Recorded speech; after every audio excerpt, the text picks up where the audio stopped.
Welcome back. You're still watching In the Game. We just wrapped about top 5 stories. If you missed that, you can catch up. Follow like our social media platforms at News Central TV. Subscribe to our YouTube channel. Use the hashtag In the Game to join the conversation.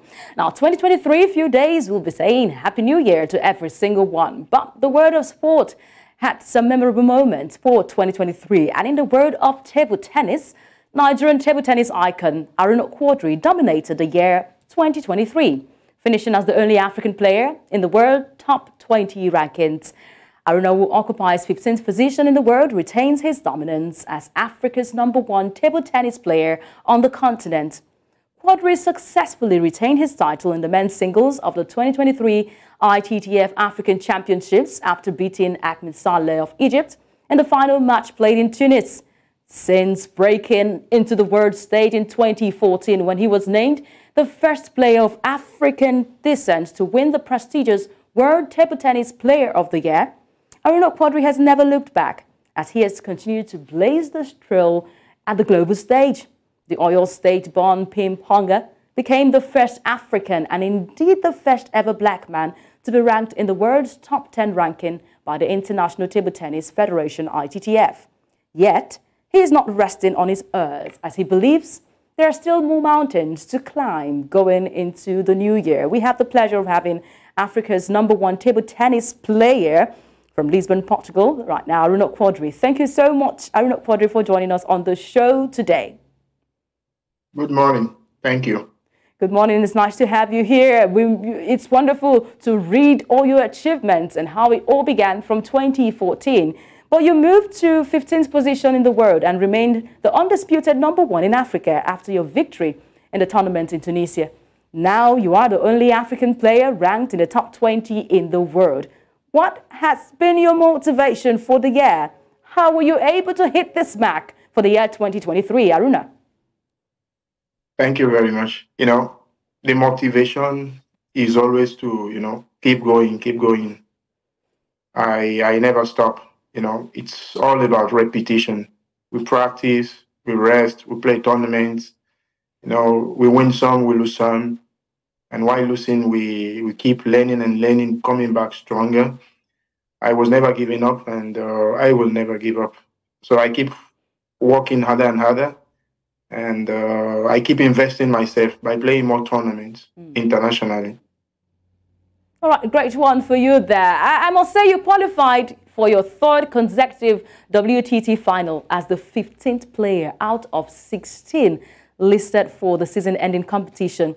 It is also interesting, and it got more interesting, that you're the only African to have featured in the WTT finals, having the best finish, displaying an upset in your maiden appearance in that game against Lian Jinkun of China. What does it mean to represent your country in the world's greatest sporting event, Aruna? I'm very happy. Just like I said earlier, I was never giving up. I was working and working, investing in myself, playing tournaments. And finally, I'm very happy to have made it to top 16 again.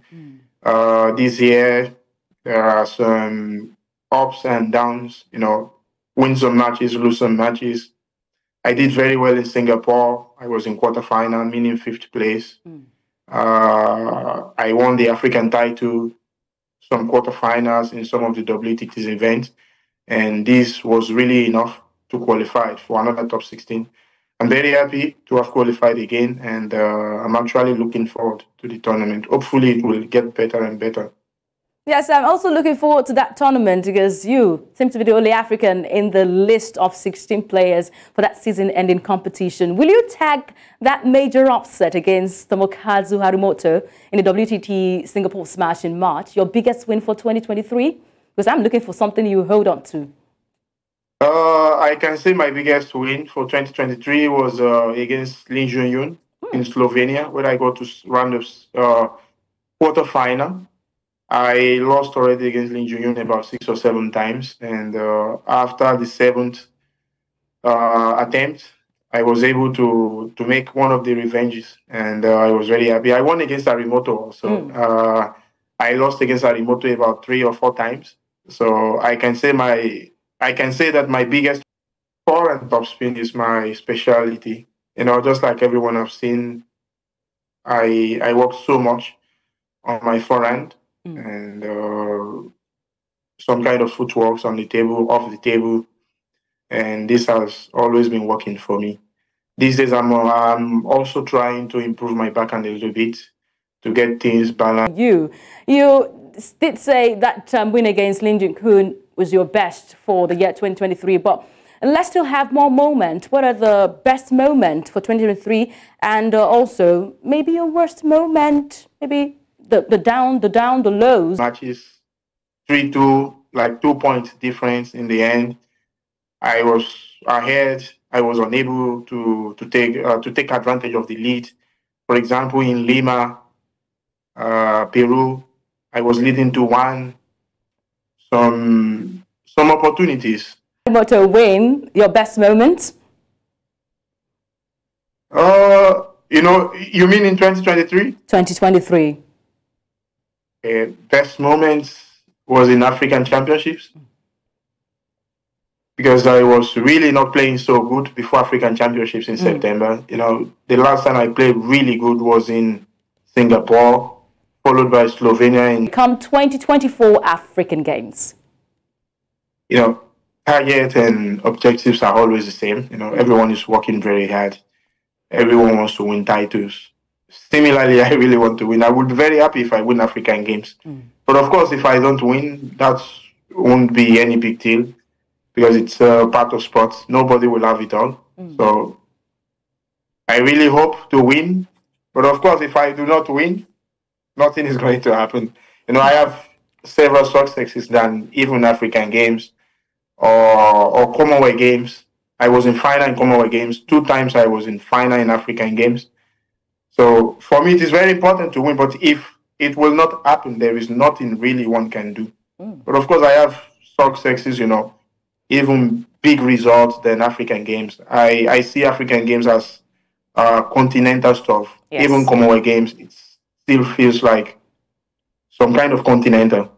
I always do very well in big stage, like Olympic Games, World Championships, World Cup. I was in quarterfinal in Olympic Games, quarterfinal in World Cup, quarterfinal in World Championships. For me, these are really much more bigger than winning African Games. And if you... Well, a lot to say, if you do not have the World Cup in your cabinet, maybe you've not won it all. But I'd like to ask you this, Aruna Quadri. Will winning the African Games or not winning it, surpass any expectation or joy you had in your career in table tennis? I know you did say not winning it does not really matter.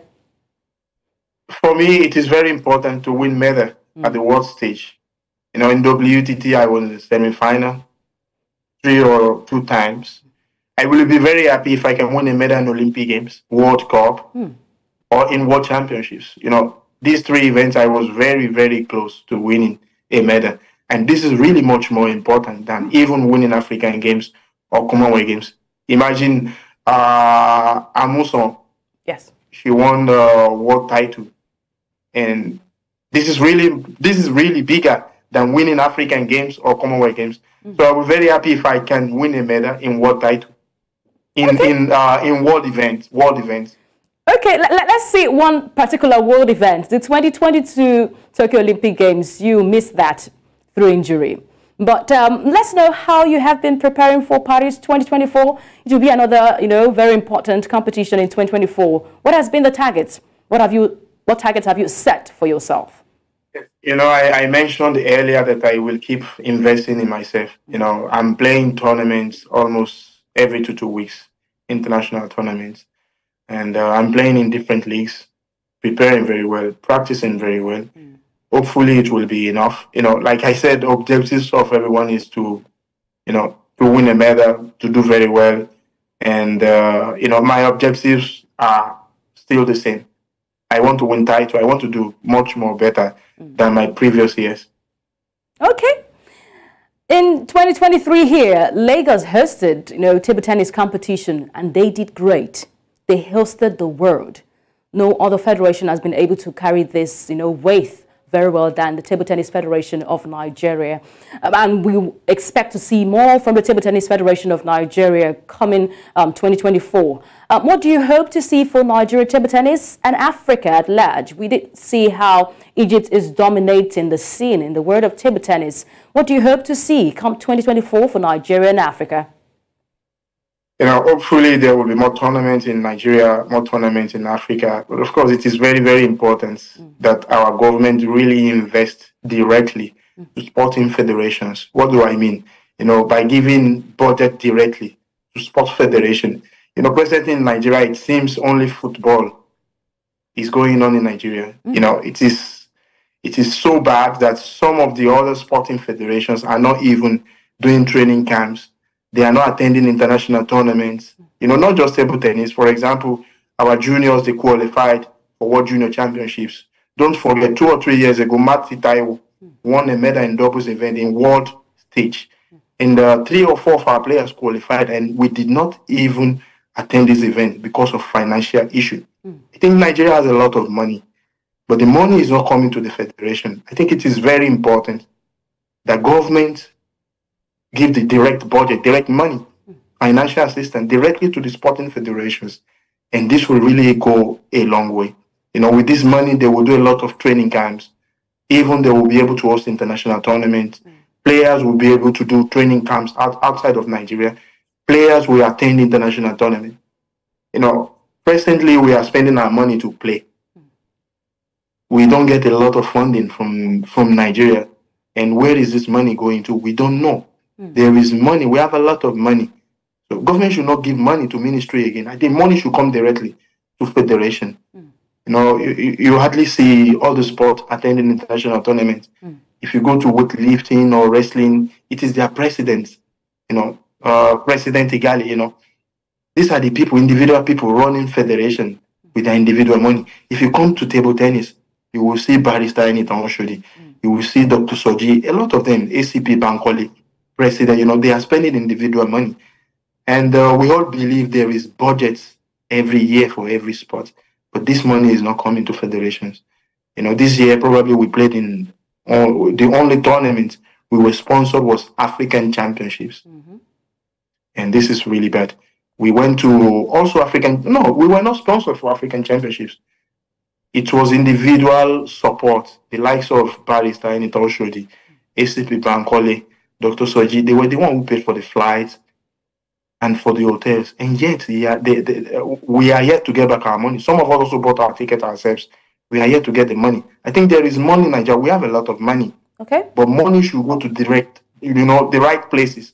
Okay. If government really wants to get money, they should give this money directly to the federation so that federation can be able to execute their programs. Okay. We had the appointment of a new minister who just marked his 100 days just a few days ago. If you have key things lined up for the new minister who says he's a minister for all sport and not football alone, what would be those key things you want him to happen as to make his administration go forward? I really do not need to say a lot of words to him. It is very important that he fight for what I said earlier. Direct budget should be given directly to the federations and not to the ministry. It is very, very important. Federations are always going to Abuja begging for money, and in the end, money will not come out. There are a lot of tournaments yearly, maybe 20. Junior, cadets, seniors, probably will not even participate in World Championships next year, and Olympic Games is coming. So I would like to advise minister to really fight for this cause. And what is this cause? To fight that government should give money directly to the federations. Nothing is really going on in Nigeria, only football.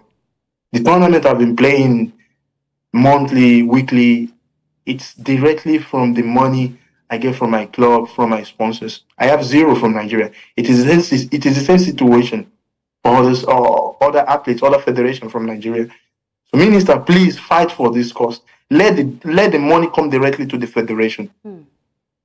Okay, we'll be hoping that the minister gets this call to action. I did say what you hope to see in Nigeria and Africa. What do you hope to see in Africa come 2024? Because we're seeing some talents popping up, the likes of Hannah Guda, winning championship. What do you hope to see for 2024 African table tennis? I hope to see different African players winning titles in big stage, on the world stage. And hopefully it will come to pass. Okay, it's a short come to pass.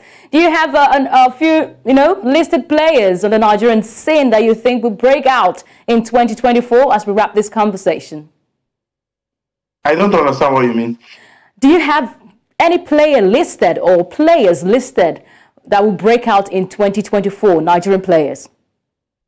Oh, we have a lot of talent. We have a lot of them. We have Amadi, we have Mati Taiwo, we have Kuti. We have a lot of them. Like I said earlier, they did not even go to World Championships because of financial issue. If the financial issue can be resolved, we will see a lot of them, not just one, maybe 4 or 5. If they are able to play international tournament regularly, the talent will come out. We only know them, they're very good in Nigeria. But if the opportunity is given to them to play international tournament, we will even see the best, or even more than the best from them. Yes, so we're hoping to see the very best and hoping that this message has gotten to the Ministry of Sport to put more budgets, of course, money into the budgets for table For me, tennis. I'm not passing message to the Ministry of Sport. I'm passing the message to government, federal government of Nigeria, to minister, to try as much as possible to get this budget directly to the federation. This is very important. We have a lot of talent. There is no youth developmental program. There is no training camp. Yes. Players are not playing international tournaments. Players are not even playing enough local tournaments. And these are the things that really made us improve a lot. Here in Europe, we're practicing, we're playing tournament almost every week. It is not the same situation in Nigeria. The facilities are not really good. But it is very important to have, youth development program. Yes. These are the things that are really, really, really important. Very important indeed. Great one from you, Aruna Quadri. It's been a wonderful conversation with you, wrapping 2023 listed in the World Top 20. I rejoiced when you became number 10, but I know it's just poco a poco you will get to back into the top 10 list and become world number 1 in no time. Thank you so much, Aruna Quadri, for having a conversation here with us on In the Game. Thank you so much, and looking forward to seeing you next time. Thank you. Of course. I cannot wait. Cannot wait to see you in the new year. I'm saying Merry Christmas in advance and a very prosperous 2024. There we just finished speaking with Africa's #1 table tennis player, Aruna Quadri. He has been breaking the records. And come January, he will be at the WTT finals, having to create more records.